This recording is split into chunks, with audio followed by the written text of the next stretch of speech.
important ruling was made by the Kiambu court, which had issued orders against the reconstitution of the IEBC selection panel, itself a product of the IEBC Amendment Act, which is the only statute signed into law following the National Dialogue Committee deliberations. Now that, as we have said before, Azimio had nothing to do with it, and we are not here to talk about Azimio because a lot has been happening within Azimio itself. But for purposes of reconstitution of the IEBC selection panel, it was the Kenya Kwanza coalition side and the Azimio side and others, the faith-based organizations and others. So now we demand that President William Ruto moves with speed to now put in place the 9-person selection panel for the IEBC, leading, of course, into the formation and reconstitution of the IEBC. There can be no other pretense. Others, as I said, were blaming us, and this was not an application in Kiambu. This was a state-sponsored application, and we are happy they have ordered, or whatever it is, a judge in Kiambu. We don't want to criticize that ruling. But now, the other matter in the Court of Appeal by Mr. Augustine Muli can continue because there are no orders. There are no orders in that matter before the Court of Appeal. The orders are only out of the Kiambu court. Therefore, this is a second opportunity, and I spoke about this last time when my good friend Weta, he still remains my very good friend, by the way, in spite of the talks I've had out there in the West. So this is a time for him to forward the names. As chairperson of the Parliamentary Service Commission, I think it is the Senate, or is it the Senate clerk who is supposed to forward these names forthwith to the President, and the President should immediately put in place the IEBC selection panel. On Monday, we hope to come up with a very clear statement on what's going on in the meantime within the IEBC Secretariat itself. There are terrible things going on there, like procurement, and they're testing the ground. We gather there's somebody, a former commissioner, sitting as an advisor in State House, who is giving instructions to the IEBC Secretariat. The country is watching, and they're testing waters. If we allow them to go on with the procurement, the next thing they want to do is even procure election materials for 2027, print them in excess of the numbers that will be there, in order to further compromise the integrity of the election process. We also know that they have actually removed the server from IEBC to some other destination. Well, that is not our business now, because our main principals do not seem interested.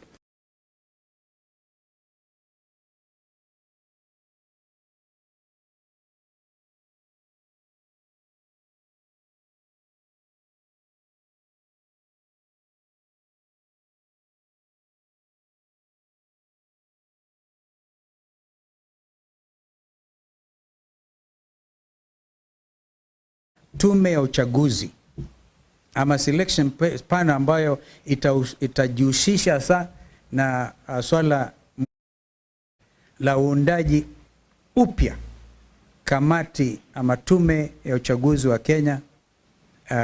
Kazi hiyo ina umuhimu kabisa, na sasa hakuna takshishi, hakuna pingamizi, unless of course KK wanarudia tena na kuanzisha mambo mengine ambayo hatuwezi tukaelewa. But we have been vindicated. We have nothing to do with the delay. We have had nothing to do with this delay. And now we are urging, we are demanding. Remember, we said by March, if there's no movement towards the putting in place a new IEBC, we would get to the streets. There are those who think the Gen Zs have not been demonstrating. But you all know they are in the space. There are now demonstrations online. And Kenya can never be the same again. So that would be those are my remarks. My colleagues here will make further comments. I think we start with JN, and then our brother will complete because he has visitors in his backyard. Thank you. Asante. Ni kuongezea tu kusema ya kwamba ni vyema William Ruto hakikisha kwamba IEBC commissioners are in place kwa haraka ili aweze kunyoroshwa na opposition ambayo inaongozwa na Kalonzo Musyoka. Hii haitakuwa mambo ya yai ili anachorwa na hii ni kupagusa kabisa. Na ni asubuhi mapema amekaa akilialia mambo ya yai, sasa agoje kunyoroshwa na Kalonzo mwenyewe. La pili ni kusema ya kwamba the first task William had was to dismantle IEBC. We now have gone for more than 2 years without an IEBC. He seems set now to embark on this dismantling the judiciary. The removal of the security team or the security officers from the CJ's office, because we are dealing with the office, is an indication of a person who is still bent on capturing all these institutions. If he is unhappy with judgments coming from the judiciary, he should learn to live with them, like many have done in the past. But removing security from the Chief Justice is an attempt, again, to capture the institution like he has captured Parliament, he has captured IEBC, and he certainly wants to capture the judiciary. Na sisi tunataka kusimama na mambo ya mahakama na tuseme ya kwamba majaji wa mahakama waruhusiwa wafanye kazi yao bila maneno ya kuwasubua hata kama hufurahii yale ambao wanatoa kama uamuzi. We demand the reinstatement of the security to the CJ and any other judicial officer whose security has been withdrawn. It is the only thing he can do. Ama pia achorwe.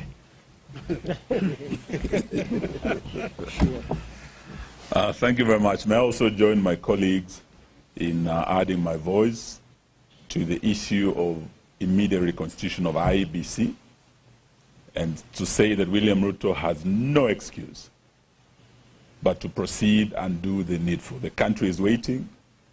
We have started the 3rd year of this administration, and we must start making the necessary preparations for the next elections. And as we prepare for that also, there's a matter of concern in terms of the tone that is being used by our colleagues. And today we want to call on the NCIC. When you listen to our colleagues who have been in Western Kenya for the last 1 week, that tour is being concluded today. The language that has been used is insightful. It's a language that is threatening certain communities and even directly threatening certain individuals. From coming to Western Kenya, I heard one individual say that Honorable Kalonzo should not step in Western Kenya. And this was said by a governor. My good friend Paul Otoma of Busia County made utterances that are insightful, that threatened violence against leaders and a particular community, the Mount Kenya community, which is now being targeted for demonization, for isolation. And this is language we've had before. We remember the 2007 general election and the 2008 post-election violence, when language of 41 against 1 was used.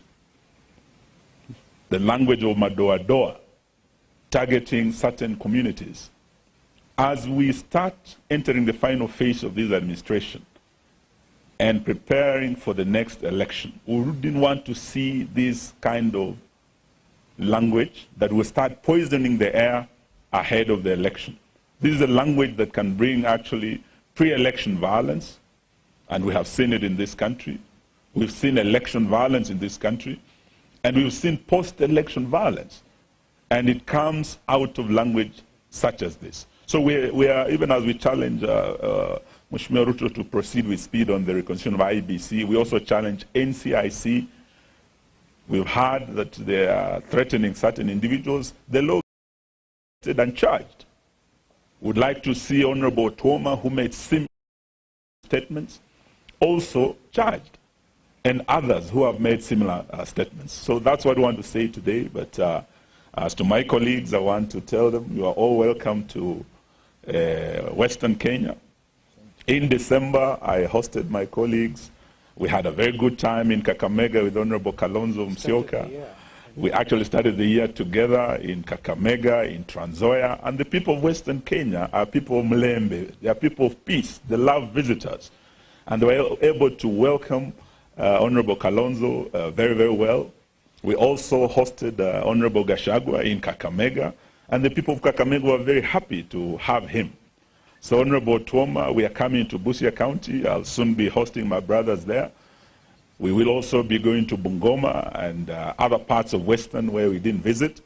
So Western Kenya is Kenya, ladies and gentlemen, and we are all free to visit any part of this country. And as the opposition, wauze sera zao as a broad-based government, and as we're also broadening our opposition, we should be free to go to every corner of Kenya, twende tuuze sera zetu, and may the people of Kenya decide.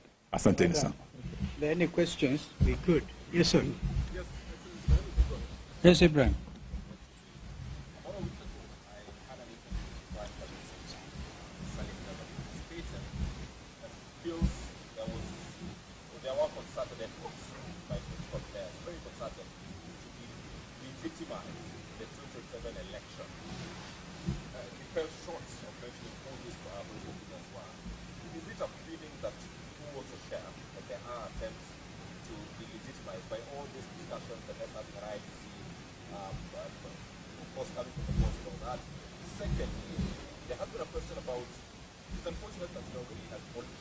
Campaign season, there have been questions about when Kalonzo Musyoka and his troops are going to hit the ground. The team that you clearly be facing using government projects is already hitting the ground. Well, first of all, on delegitimizing the 2027 elections or sooner, would you not agree with me that it is them who are delegitimizing it by threatening violence, by refusing to constitute the IEBC, by continuing with abductions? A young Kenyan mother, not so young, this lady was abducted, Joki, for a misdemeanor. You don't, if it's a misdemeanor, you don't abduct. Look at the way that lady was arrested. You see these people in the process of really working up people's emotions, therefore delegitimizing the next contest. So, and if you look at a situation like this IEBC, already we're in a crisis because the boundaries review has not been done, and yet under NADCO, we made specific recommendations that, for example, the period be extended as in JN to 14 or 15 years within which to carry out boundaries review. But already the country is in breach of a fundamental constitutional obligation. With regard to us, and I agree with you, these guys obviously are campaigning. But as they campaign, I advise them, if indeed they will take my advice, not to show open anger. Yani hasira ya ajabu. Umeiona hasira. Kumbukeni hasira ni hasara. Na kiburi kujipiga kifua. Kwa sababu tumesema tu kwamba if a company is in receivership, under receivership, like Mumia Sugar, how does a company under receivership issue bonuses? And therefore, Salasia was spot on asking them, where are you getting this money from? First of all, it's very little. And I think Peter Salasia is still waiting to see which of the Mumia Sugar outgrowers have gotten some money in their M-Pesa. Na hiyo inazua hasira. Hasira ya ajabu.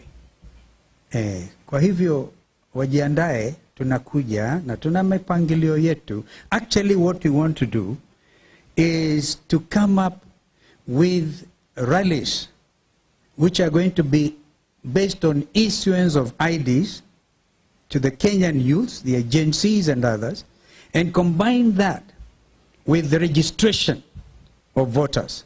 We will not be renting crowds.